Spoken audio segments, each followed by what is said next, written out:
இப்போ நம்ம சுருள் தோசைக்கு ஃபஸ்ட்டு அரைச்சிக்கலாம். பச்சரிசி ஒரு 150 கிராம் நல்லா ஊற வச்சுருக்கேன். தேங்காய் எடுத்து வச்சுருக்கேன். கொஞ்சமாக உப்பு சேர்த்து இதை நல்லா நைஸாக நம்ம அரைச்சி எடுத்துக்கலாம். மிக்ஸி கப்பில் தேங்காவும் அரிசியும் சேர்த்துக்கோங்க. இதில் கொஞ்சமாக உப்பு சேர்த்துக்கலாம். இப்போ இது நல்லா தண்ணி ஊற்றி நைஸான ஒரு மாவு பதத்துக்கு அரைச்சி எடுத்துக்கலாம். இப்போ நம்ம அரிசி தேங்காய் கொஞ்சமாக உப்பு சேர்த்து அரைச்சாச்சு. அதை ஒரு கிண்ணத்தில் மாற்றிக்கலாம். இன்னும் கொஞ்சம் கூட நான் இந்த மிக்ஸி கப்பில் தண்ணி ஊற்றி இதில் அலசி ஊற்றிக்கிறேன். இப்போ மாவு ரெடி ஆகிடுது. இது உள்ளே வைக்கிற ஸ்டஃபிங் நம்ம என்னென்னு பார்க்கலாம். தேங்காவை நல்லா துருவி வச்சுருக்கேன். அதில் வெல்லம் சேர்த்துக்கலாம். ரொம்பவே ஈஸி தான் இது. நம்ம அடுப்பில் வந்து தோசை மட்டும்தான் வாக்க போகிறோம். ஸ்வீட் எவ்வளவோ அதுக்கு தகுந்த மாதிரி போட்டுக்கோங்க. அதில் முந்திரி பருப்பு சின்ன சின்னதாக கட் பண்ணது. இப்போ இது எல்லாத்தையுமே ஒன்றா கலந்துக்கலாம். கொஞ்சமாக ஏலக்காய் பொடி.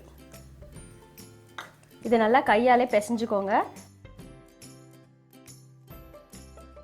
இப்போ நம்ம தோசைக்குள்ளே வைக்கிற ஸ்டஃபிங் ரெடி ஆகிட்டு தேங்காய், வெல்லம், முந்திரி பருப்பு, ஏலக்காய் நல்லா மிக்ஸ் பண்ணி வச்சுட்டேன். நம்ம ரவா தோசைலாம் வாக்குற மாதிரி தான் இது.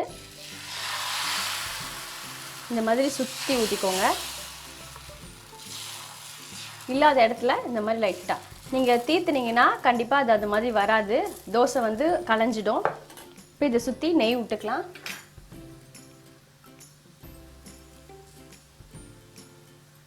நல்லா வெந்ததுக்கு அப்புறமா பின்னாடி பக்கம் நம்ம திருப்பி போட்டுக்கலாம். தோசை இப்போ நம்ம திருப்பி போட்டுக்கலாம். நல்லா லைட் கோல்டன் ப்ரௌன் வந்திருக்கு பாருங்கள். இந்த அளவுக்கு வந்தால் போதும். அந்த பக்கமும் லைட்டாக வெந்ததுக்கு அப்புறமா நம்ம எடுத்துடலாம் தோசையை. இப்போ நம்ம தோசை எடுத்துடலாம். நம்மளோட நீர் தோசை மாதிரியே தான் இது.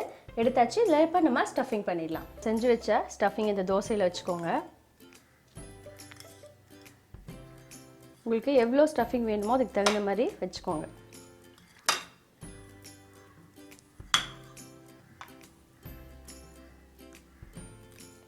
இதை நம்ம எந்த ஷேப்பில் வேணாலும் மடிச்சுக்கலாம்.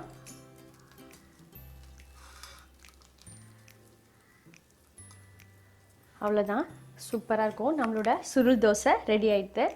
நம்ம நீர் தோசை செய்கிற மாதிரியே தான் மாவு ரெடி பண்ணிவிட்டு உள்ளே ஸ்டஃபிங் வைக்கிறோம். ரொம்ப சிம்பிளாக பசங்களுக்கு ஈஸியாக செஞ்சு கொடுத்துடலாம். இதை நம்மளோட சூப்பரான சுருள் தோசை ரெடி.